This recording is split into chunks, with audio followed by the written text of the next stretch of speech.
I call Holly Walker. Thank you, Mr Speaker. Well, as we've heard from both sides of the House so far, this bill represents a major overhaul of social housing in New Zealand, and its significance should not be underestimated. And it does signal overtly what has been clear for some time, which is that the government wants out of social housing. It wants Housing New Zealand to operate as a landlord, effectively, only, and not a social agency. And Housing New Zealand's 69,000 properties are the second largest single asset on the government books, and the government clearly wants to treat them as such, as a commercial asset, not as an essential social service. And that much, Mr Speaker, is clear from the Cabinet agreements from the 29th of October last year, which are revealed in the regulatory impact statement. I'm sorry to interrupt the member. There can't be interjections when people are standing. I call Holly Walker. Thank you, Mr Speaker. That much is clear from the regulatory impact statement, Cabinet's agreements, which read like a neoliberal manifesto, Mr Speaker. The vision, this government's vision for social housing, a shifted emphasis from a model whereby the government provides social housing primarily through ownership to one where it purchases services and enables greater consumer choice and diversity through a contestable funding pool, a larger percentage of social housing delivered by non-government providers, and a less dominant role for Housing New Zealand Corporation, one where non-government social housing providers enter the market and or existing providers expand their operations and Housing New Zealand makes more efficient use of its capital. That's the vision, Mr Speaker. So how does the bill give effect to this wonderful new neoliberal corporate version of social housing? Well, it provides for renewable tenancies for all Housing New Zealand tenants. It shifts housing needs assessments from Housing New Zealand to the Ministry of Social Development. It extends the income-related rent subsidy to community housing providers, and it provides a framework for a very limited warrant of fitness for some rental properties.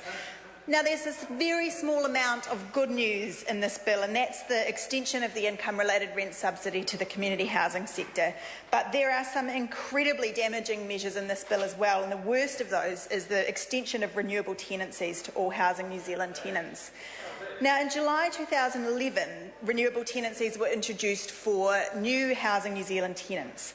And it's only been in place, Mr Speaker, for barely, well, not even 2 years. And so we've barely seen any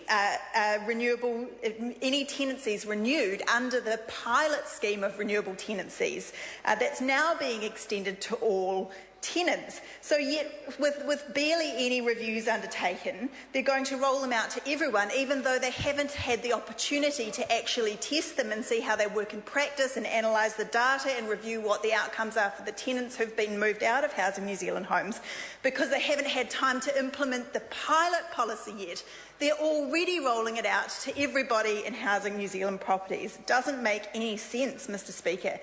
And renewable tenancies are very dangerous because many of the social harms associated with poor quality unaffordable housing are associated with the high degree of churn experienced by tenants in the private rental market. That's things like children changing schools frequently.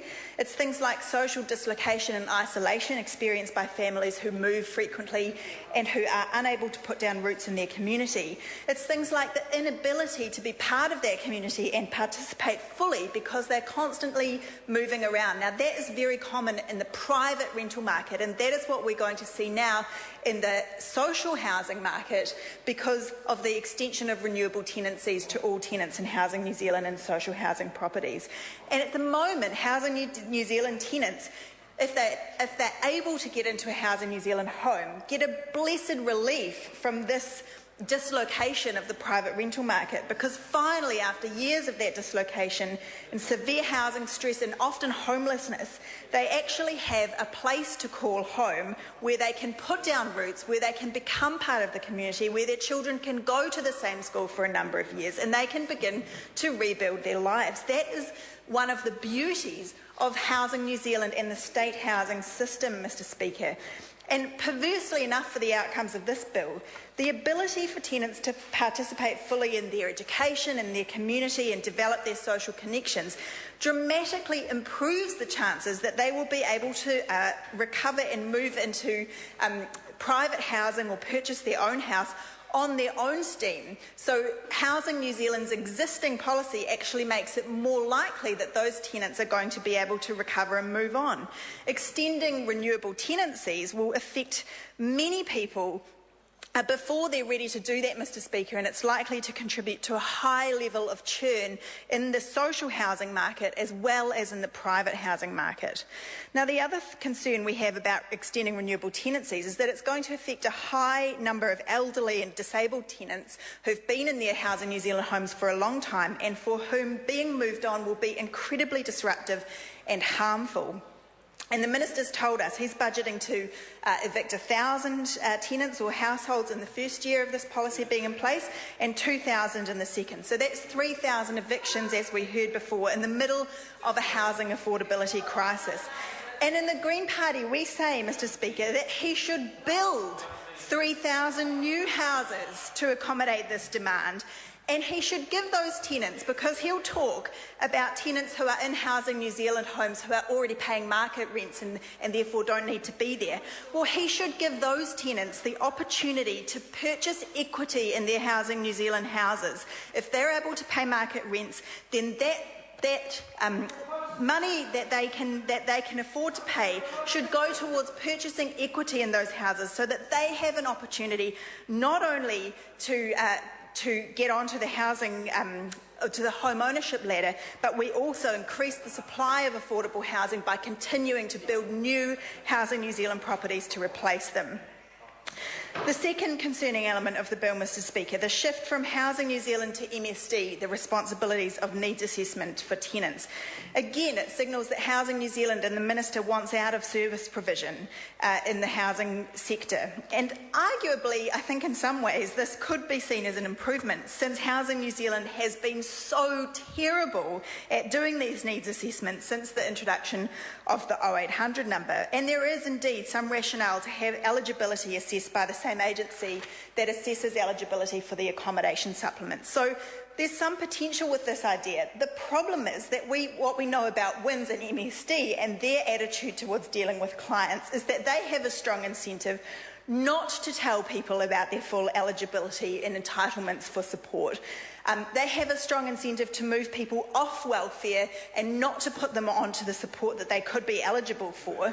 And we've got no confidence that they would be any better at applying that process to housing needs assessment and making sure that people were accessing their full entitlement of the accommodation supplement, or making sure that they were getting into an income rent-related subsidy house. So we're not convinced that MSD is actually capable of doing this in the way that it potentially might have some benefit. And there's also a risk in moving this needs assessment away from Housing New Zealand, that the agency making decisions about what houses to build and where, Housing New Zealand, will no longer be informed in making those decisions by its knowledge that it gleans from being the ones that does the assessment of those needs. So there's a separation there. Extending the income-related rent subsidy to community housing providers, as I've said, this is one part of the bill that we do support in the Green Party, because we agree that the community housing sector generally delivers high-quality housing that's specifically suited to the needs of its tenants. And so that we could support that, but that on its own is not enough for us to support this legislation. And we would note that, as well as extending the income-related rent subsidy, there is a very real need for the government to fund some capacity building in the community housing sector. That if it wants the community housing sector to pick up the slack where it doesn't want Housing New Zealand to provide service anymore, it has to build capacity in the sector to allow that to happen. Finally, Mr Speaker, the rental warrant of fitness. Now, if there was one reform that we urgently needed in the housing sector, it's a warrant of fitness for rental housing. But what we have got is a damp squib. We've got a very limited warrant of fitness which applies only to Housing New Zealand houses initially, and later perhaps to the community housing organisations. And focusing this on Housing New Zealand is a waste of time, and it's a red herring, because I have OIA'd Housing New Zealand's maintenance guidelines, and I've got a book this thick, Mr Speaker, of the guidelines that Housing New Zealand already has for the quality of its houses.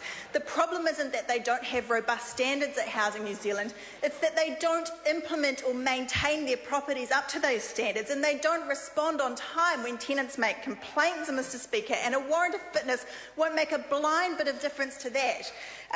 Most children growing up in poverty in poor quality homes don't live in Housing New Zealand properties. They live in private rental houses, and this bill does nothing for them, Mr Speaker. The Greens will be thoroughly opposing this bill for all of those reasons. I call Melissa Lee. Speaker, it's a pleasure to rise in support of